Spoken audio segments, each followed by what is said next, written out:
இறைவன் செயலை பார்க்க மாட்டார். இறைவன் எதை பார்ப்பாரு? நூல் பிடிச்ச மாதிரி பிடிச்சிருவார். நியூக்ளியர் பாம்போட பட்டனை இப்போ உங்கள்கிட்ட கொடுத்தா என்ன பண்ணுவீங்க? பத்திரமா வச்சுக்கடா, இதுதான் பட்டனு, இதுதான் பாஸ்போர்ட்னு கொடுத்துட்டு என்ன பத்திரமா வச்சுக்கிட்டே இருப்பீங்களா? நீங்க ஒரு டைம் போட்டு பார்ப்போம் என்னதான் நடக்குது. அழுத்தீங்களா மாட்டீங்களா? இந்த மனசை பக்குவப்படுத்துறதுக்கு தான் சொல்றேன், மற்றவர்களுக்கு உதவி செய்யுங்க.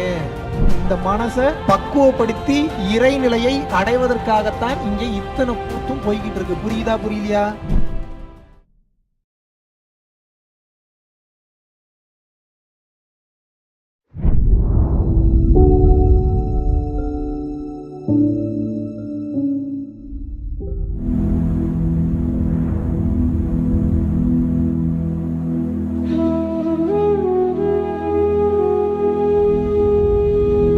குருவே சரணம்.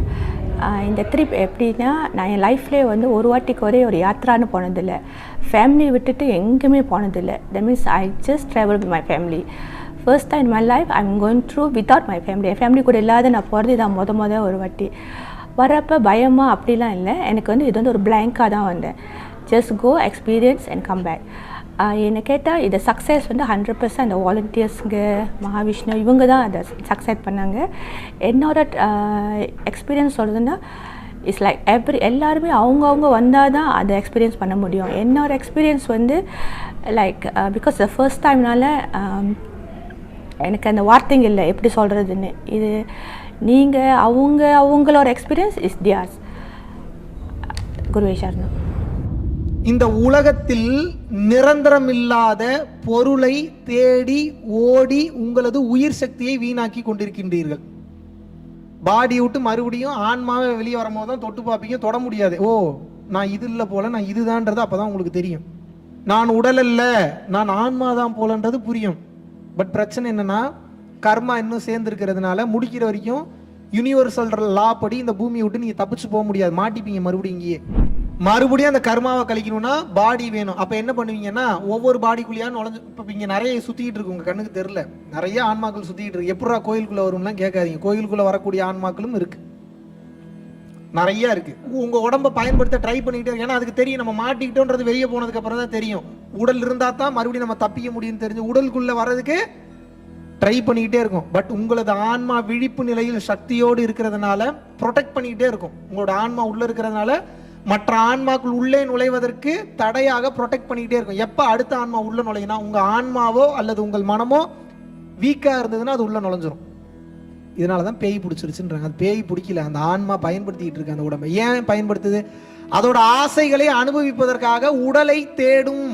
ஏன்? கர்மாவை கழிக்கணும்னா உடல் தேவை. அப்ப என்ன, அடுத்தவன் உடம்பு ஆக்குப்பை பண்ணதை ஆக்குப்பை பண்ணிட்டு தெரியும் முடியாது, வெயிட் பண்ணணும். 1 வருஷமும் ஆகலாம், 1.5 வருஷமும் ஆகலாம், 100 வருஷமும் ஆகலாம், 500 வருஷமும் ஆகலாம், 1000 வருஷமும் ஆகலாம். எதுக்கு? அடுத்த உடல் கிடைப்பதற்கு. ஊரை ஏமாத்தலாம், இறைவனெல்லாம் ஏமாத்தவே முடியாது. நூல் பிடிச்ச மாதிரி பிடிச்சிருவார். எங்க ஆரம்பிச்சீங்க, எதுக்கு இங்க வந்திருக்கீங்க, எங்கெங்க என்னென்ன சேட்டை எப்பப்ப பண்ணீங்கன்ற இது ஒரு வினாடி. நீங்க பிறந்ததுல இருந்து ஒவ்வொரு வினாடியா வாழ்ந்திருப்பீங்களா, அத்தனைக்கு ரெக்கார்டு இருக்கு அவர்கிட்ட. அவர்கிட்ட இல்ல, உங்களுக்குள்ளேயே இருக்கு. இல்ல அவர்கிட்ட வேற இருக்கணுமா?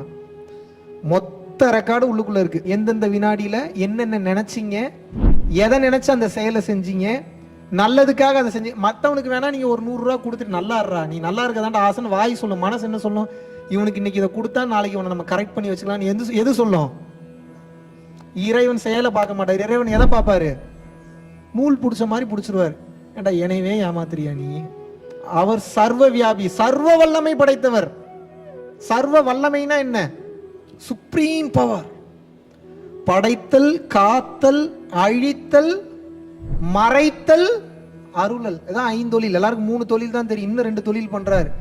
நீங்க நல்ல நிலைக்கு வரணுன்றக்கா எல்லாத்தையும் மறைக்கிறாரு அவர். ஒரு குறிப்பிட்ட பக்குவம் வந்தாதான் அந்த லேயர்லாம் ஓப்பன் ஆகும். அது எல்லாமா பண்ணுவாருன்னு கேட்காதீங்க. டைம் வந்தா எல்லாம் தானாவே நடக்கும். Fully programmed. நீங்க இன்னும் அந்த பொட்டன்ஷியல்லாம் போய் டேப் பண்ணவே இல்லை, ஓப்பன் பண்ணவே இல்லை. அது எப்போ ஓப்பன் ஆகும்னா, கருணையோடு வாழ வாழ கஷ்டப்படுறவனுக்கு உதவி செய்ய தான் அந்த பக்குவ நிலை உங்களுக்கு வரும். பக்குவ நிலை எப்போ வருதோ அப்பதான் அதெல்லாம் ஓப்பன் ஆகும். ஏன்னா பக்குவம் இல்லாதவனுக்கு பவரை கொடுத்துட்டா என்ன ஆகும்? அழிச்சிருவீங்க எல்லாத்தையும். பக்குவம் இல்லாதவனுக்கு பவரை கொடுக்கறது அவன் வாழ்க்கையை சம்பந்தப்பட்டது மட்டும் இல்ல, அவனை சார்ந்து இருக்கக்கூடிய பல பேரோட வாழ்க்கை சம்பந்தப்பட்டது. நீங்க அழிகிறது இல்லாம எல்லாத்தையும் சேர்த்து அழிச்சிருவீங்க. பண்ணுவீங்களா மாட்டீங்களா? நியூக்ளியர் பாம்போட பட்டனை இப்போ உங்கள்கிட்ட கொடுத்தா என்ன பண்ணுவீங்க? பத்திரமா வச்சுக்கடா, இதுதான் பட்டன், இதுதான் பாஸ்கோடுன்னு கொடுத்துட்டு என்ன பத்திரமா வச்சுக்கிட்டே இருப்பீங்களா? நீ ஒரு டைம் போட்டு பார்ப்போம் என்னதான் நடக்குன்னு. அழுத்துவீங்களா மாட்டீங்களா? குரங்கு மனங்க பண்ணுமா பண்ணாதாங்க? புரியுதா நான் சொல்றது? மனம் நிலையானது கிடையாது, மாறிக்கொண்டே இருக்கும். மனம் என்பது மாறிக்கொண்டே இருக்கும். இந்த மனசை நிலைநிறுத்தி பக்குவப்படுத்தி இறைநிலையை அடைவதற்காகத்தான் இங்கே இத்தனை கூத்தும் போய்கிட்டு இருக்கு. புரியுதா புரியலையா? இந்த மனசை பக்குவப்படுத்துறதுக்கு தான் சொல்றேன், மற்றவர்களுக்கு உதவி செய்யுங்க. நீங்க எவ்வளவு பெரிய கல்வி, எவ்வளவு பெரிய Oxford university, Cambridge university, Harvard யூனிவர்சிட்டியில படிச்சிருந்தாலும் கஷ்டப்படுறவனுக்கு உதவி செய்யணும்ன்ற மனசு வரலனா என்ன படிச்சு என்ன பிரயோஜனம்னு நான் கேட்குறேன். நான் கோல்டு மெடல் இதுல வாங்கிட்டேன், நான் கோல்டு மெடல் அதில் வாங்கிட்டு, சரி வாங்கிட்டீங்க, உண்மையாகவே பசியோடு இருக்கக்கூடிய ஒருத்தன் சோறு கேட்குறான், உங்களுக்கு வாங்கி கொடுக்கணும்னு தோண மாட்டேங்குது. கோல்டு மெடல் வாங்கி என்ன பண்ணுறது? சேட்டு கடையில் அடமானம் வைக்கிறதுக்கா? என்ன பலன் இருக்கு? அதை வாங்கி என்ன பலன் இருக்கு? கோடி கோடியாக சம்பாதிக்கணுன்றதுல மட்டும்தான் எண்ணம் போகுது. நல்லா யோசிச்சு பாருங்க. கோடி கோடியாக சம்பாதிக்கிறீங்கல்ல, அவ்வளோ கஷ்டப்பட்டா சம்பாதிக்கிறீங்க? ஆமான்னீங்கன்னா என் கேள்வி அடுத்து நான் ஒரு கேள்வி கேட்பேன். டெய்லியும் 25 கிலோமீட்டர் மலை ஏறி இறங்குறவனுக்கு மேலேயா நீங்கள் கஷ்டப்படுறீங்க? 3 வேளை சாப்பாட்டுக்கு டெய்லி 25 கிலோமீட்டர் ஏறுவான், 25 கிலோமீட்டர் இறங்குவான். அப்படியே தான் கஷ்டமான வேலை பார்க்குறீங்களா? அப்புறம் என்ன நம்ம பார்க்குற வேலைலாம் கஷ்டமான வேலை? அப்போ இறைவன் ஏன் உங்களுக்கு அந்த பொறுப்பு, அந்த பவரை ஏன் கொடுத்துருக்கிறாரு? உனக்கு நான் இந்த அறிவையும் இந்த பணத்தையும் கொடுத்தது உனக்காக மட்டும் இல்லை. நீ 4 இட்லி தான் சாப்பிட முடியும், கொஞ்சோண்டு கெட்டி சட்னி வச்சுக்கலாம், தொட்டு நக்கிக்கலாம், அவ்வளோதான். மீதி இருக்கிறத இன்னொருத்தனுக்கு கொடுத்து உதவி பண்ணு.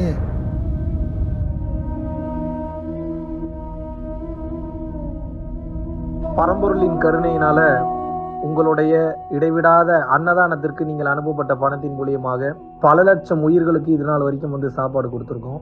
ஸோ கொரோனாலேருந்து ஆரம்பித்து ஒரு நாள் கூட விடாமல் பல உயிர்களுக்கு வஸ்திர தானங்களாக இருக்கட்டும், படிக்க முடியாதவங்களுக்கு கல்வித்தொகை கட்ட முடிய விஷயங்களாக இருக்கட்டும், இல்லை ஸ்போர்ட்ஸ் ரீதியாக விளையாடக்கூடிய நல்ல மாணவர்களை அனுப்பி வைக்கக்கூடிய விஷயங்களாக இருக்கட்டும், அதை தொடர்ந்து வந்து பார்த்தீங்கன்னா ரெகுலராக மந்த்லி பேசிஸில் ஏழை குழந்தைகளுக்கு க்ரோசரிஸ் கொடுக்கறதாக இருக்கட்டும், இல்லை அவங்களுக்கு வந்து பார்த்தீங்கன்னா சேம் அவங்க விருப்பப்படுறவங்களுக்கு வீட்டு துணிமணிகள், வீட்டுக்கு தேவைப்படக்கூடிய மற்ற பொருட்கள் வாங்கி கொடுக்கறதாக இருக்கட்டும், எல்லா உதவிகளும் வந்து பார்த்தீங்கன்னா உங்களோட உதவினால தான் போயிட்டு இருக்கு.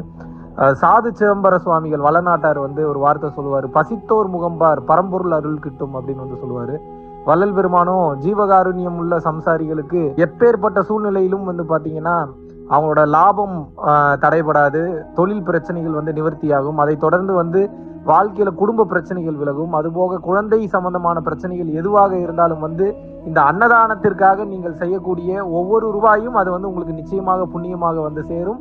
புண்ணியத்தை கடந்த நிலையில் முக்தி பாதைக்கும் அது நிச்சயமாக உங்களை வழிநடத்தும். அதனால விருப்பப்படுறவங்க நம்மளுடைய பரம்பொருள் அறக்கட்டளையினுடைய சேரிட்டி ஆக்டிவிட்டீஸ்க்கு தங்களுடைய விருப்பப்படக்கூடிய நன்கொடையை கீழே உள்ள டிஸ்கிரிப்ஷன்ல இருக்கக்கூடிய அக்கௌண்ட் நம்பருக்கு செலுத்தலாம். இதற்குண்டான அந்த அருளை சித்தர்கள் உங்களுக்கும் உங்கள் குடும்பத்தாருக்கும் வழங்க வேண்டுகிறேன். குருவின் பரிபூர்ண அருளாசிகள். குரு கடாட்சம்.